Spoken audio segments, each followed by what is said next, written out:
बिस्मिल्लाहिर्रहमानिर्रहीम। अस्सलाम वालेकुम। मैं हूं आपके साथ मोहम्मद मुदस्सिर। तो मैं आज एक्सप्लेन करने वाला हूं हरीपुर यूनिवर्सिटी के अंदर, जो कि एक गवर्नमेंट सेक्टर की एक बहुत ही अच्छी यूनिवर्सिटी है। तो आपको बताता चलूं कि हरीपुर यूनिवर्सिटी के अंदर स्प्रिंग 2024 के एडमिशन का आगाज हो चुका है, जिसमें अप्लाई कैसे करना है, एलिजिबिलिटी क्राइटेरिया क्या है, कौन कौन से कैंडिडेट्स अप्लाई कर सकते हैं, applying procedure, each and everything इंशाल्लाह हम डिटेल के साथ डिस्कस करते हैं।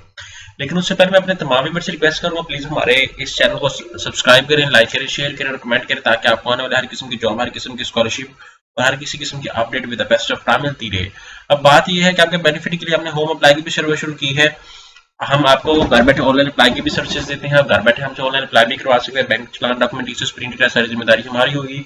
इसके लिए आपको किसी बैंक, किसी इदारे, किसी शॉप या किसी भी जगह जाने की कोई जरूरत नहीं। सिंपली आप घर बैठे हमसे ऑनलाइन अप्लाई भी करवा सकते हैं, सारा प्रोसेस करवा सकते हैं।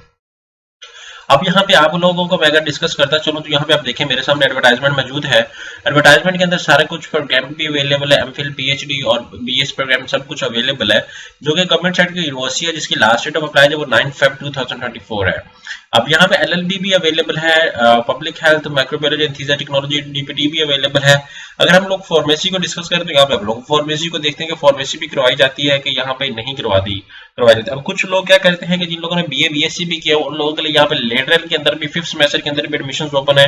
कई लोगों के लिए डिप्लोमा प्रोग्राम के अंदर अवेलेबल है और कई लोगों का हम लोग यहाँ पे देख लेते हैं कि हमें डी फार्मेसी का ही ऑप्शन मिलता है। तो यहाँ तक जहां तक मुझे लगता है कि यहाँ पे डी फार्मेसी नहीं करवाई जाती, नए तरह की अपॉर्चुनिटी दी जाती है। तो डीपीटी अवेलेबल है, जो रेडियोलॉजी करना चाहता है, एंथीसिया, जूलॉजी, इस तरह के प्रोग्राम भी अवेलेबल है। इसी तरह यहाँ पे wild life, economics, education, multiple subjects available है। अब गैट और टेस्ट टाइमिंग 11 फेब 2024 को गैट टेस्ट कंडक्ट किया जाएगा 10 से 12:30 के दरमियान, पीएचडी के लिए 1 से 3 बजे के दरमियान। यहाँ पे कॉन्टैक्ट नंबर है, ईच एंड एवरीथिंग सब कुछ आपके सामने एक्सप्लेन कर दिया गया है। अब मैं क्या करता हूँ, यहाँ पे सिंपली इनकी वेबसाइट पे जाता हूँ। यहाँ पे सिंपली आप सर्च आउट करें यूनिवर्सिटी ऑफ हरिपुर या हरिपुर यूनिवर्सिटी सर्च आउट करें। जैसे आप सर्च आउट करेंगे तो आपके सामने उनकी ऑफिशियल वेबसाइट ओपन होती है। तो यहाँ पे मैं उसको ओपन कर लेता हूँ। जैसे इसको ओपन करता हूँ तो मेरे सामने उनकी ऑफिशियल वेबसाइट ओपन होती है। तो यहाँ पे तमाम अपडेट आपको मिल जाएगी। ठीक है, यहाँ पे आप देखेंगे, इसको मैं थोड़ा सा आगे मूव आउट करता हूँ। तो यहाँ पे जैसे प्रोसीड टू नेक्स्ट करता हूँ, कई लोगों के पास सर्वर का प्रॉब्लम आ जाता है, लेकिन मेरे पास भी आ रहा है, इस वजह से आपने भी इस चीज को देखना है। यहाँ पे एडमिशन स्प्रिंग 2024 के ओपन है। अगर यहाँ पे मैं थोड़ी सी वेबसाइट को गो थ्रू करूँ तो यहाँ पे मेरे सामने एकेडमिक्स के आ जाता है, यहाँ पे स्कॉलरशिप अपडेट, एग्जामिनेशन आ जाता है। इसी तरह यहाँ पे डिफरेंट लिंक्स अवेलेबल है, इसके ऊपर फीस स्ट्रक्चर भी अवेलेबल है। यहाँ पे ये एडवर्टाइजमेंट मौजूद है। और यहाँ पे अगर किन लोगों ने आप कन्वोकेशन के लिए अप्लाई करना हो, वो जो ऑलरेडी रजिस्टर्ड स्टूडेंट्स वो भी कर सकते हैं। तो आप लोग क्या करेंगे, यहाँ पे सारी चीजें आपके सामने मैंने एक्सप्लेन कर दी हैं। अब आप लोगों ने एग्जाम्पल से अप्लाई करना तो आप यहाँ पे लिंक के ऊपर क्लिक आउट करेंगे। जैसे लिंक के ऊपर क्लिक आउट करेंगे तो आपके सामने उनकी ऑफिशियल वेबसाइट ओपन हो जाती है, जहाँ पे हम लोगों ने फॉर्म को सबमिट आउट करना है। तो आप लोग क्या करेंगे, अपने डॉक्यूमेंटेशन को लेते हुए सबसे पहले अपना अकाउंट क्रिएट करेंगे, क्योंकि अकाउंट मस्ट होता है क्रिएट करना, जहाँ पे आप लोगों ने अपने फॉर्म को जो एक्टिविटीज है, जो आपका आपने सारा प्रोसेस किया, वो आपके सामने अवेलेबल है। यहाँ पे आपका बीएस लेवल के, पीएचडी लेवल का और सारा एमफिल लेवल का फीस स्ट्रक्चर, एलिजिबिलिटी क्राइटेरिया सब मेंशन है। पर से मैं अप्लाई करना चाह रहा हूँ, यहाँ पे अप्लाई ऑनलाइन के ऑप्शन पे क्लिक आउट करता हूँ। जैसे अप्लाई ऑनलाइन के ऑप्शन के ऊपर क्लिक आउट करता हूँ तो मेरे सामने फॉर्म ओपन हो जाता है। फॉर्म के ऊपर क्या होगा कि यहाँ पे एलिजिबिलिटी क्राइटेरिया सब कुछ आपके सामने मेंशन हो जाता है, तो आप उस चीज को फोकस करेंगे। तो आई होप कि ये आपके सामने वेबसाइट ओपन हो जाती है। तो जैसे इसको ओपन होती है तो मैं आपको बता देता हूँ। ठीक है, तो आप इसको कैसे कंटिन्यू करेंगे, फॉर्म को कैसे फिलअप करेंगे। अब थोड़ा सा आई थिंक नेटवर्क का इशू आ रहा है, तो यहाँ पे पोर्टल हमारे सामने ओपन हो चुका है, जिस पोर्टल के ऊपर हमने सबसे पहले अपना अकाउंट क्रिएट करना है। हम लोग अगर अकाउंट क्रिएट करेंगे तो देन ही हम लोग सक्सेसफुल अपनी एप्लीकेशन को सबमिट आउट कर पाएंगे।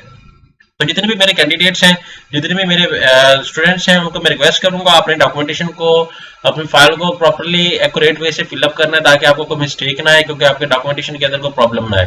क्योंकि अगर आप एक चीज भी मिस्टेक करते हैं तो इट्स नॉट एडिटेबल, तो आप एडिट नहीं कर सकते। तो इस वजह से सबसे पहले आपने अकाउंट क्रिएट करना है। आप न्यू फ्रेश स्टूडेंट है तो सबसे पहले अपना name, user name, password, each and everything सब कुछ देंगे। उसके बाद आप जो है वो साइन इन करेंगे। जैसे साइन इन पे क्लिक आउट करेंगे तो आपका अकाउंट सक्सेसफुली क्रिएट हो जाता है। तो आप क्रिएट करने के बाद देन इसमें सक्सेसफुली अप्लाई करेंगे। जितने भी मेरे कैंडिडेट्स हैं इसको देखें कि यहाँ पे मैं आपको एग्जांपल से यहाँ पे मेरा अकाउंट ऑलरेडी क्रिएटेड है, तो इसको मैं लॉगिन करने की कोशिश करता हूँ। जैसे साइन इन करूंगा तो मेरे सामने पूरा फॉर्म ओपन हो जाता है। फॉर्म के अंदर सबसे पहले मुझे अपनी बायोग्राफिकल इन्फॉर्मेशन देना पड़ेगी।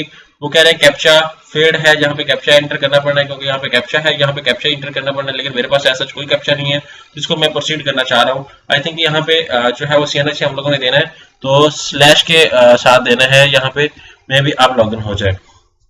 क्योंकि ये अकाउंट मेरे पास ऑलरेडी क्रिएटेड है बहुत पहले का, मैं भी इसको फेच ना करूँ इस वजह से। तो आप लोग जितने भी कैंडिडेट्स अप्लाई करेंगे प्रॉपर एक्यूरेट जब इन्फॉर्मेशन ऐड करेंगे तो आपके सामने ओपन हो जाएगा, क्योंकि मैंने अभी फ्रेश अकाउंट क्रिएट नहीं किया, ये ओल्ड वन है। तो सबसे पहले आप जैसे लॉगिन करेंगे अपने बायोग्राफिकल इन्फॉर्मेशन, फिर अपनी एजुकेशन इन्फॉर्मेशन, फिर देन आप अपने प्रोग्राम चूज करेंगे, उसके बाद आप लोग अपना फॉर्म को प्रॉपर एक्यूरेट वे से सबमिट करेंगे। तो आई होप कि आपको ये समझ आ चुकी है। जितने भी कैंडिडेट्स हैं अप्लाई करने के बाद चलान अपडेट आपने लाजमी करना है, चलान अपडेट नहीं करेंगे तो आपकी एप्लीकेशन कंसीडर नहीं होगी। आई होप आपको समझ आ चुकी होगी। मजीद इन्फॉर्मेशन के लिए हमारे यूट्यूब चैनल को सब्सक्राइब करें, लाइक करें, शेयर करें, कमेंट करें। जज़ाकल्लाह, शुक्रिया, अल्लाह हाफिज़।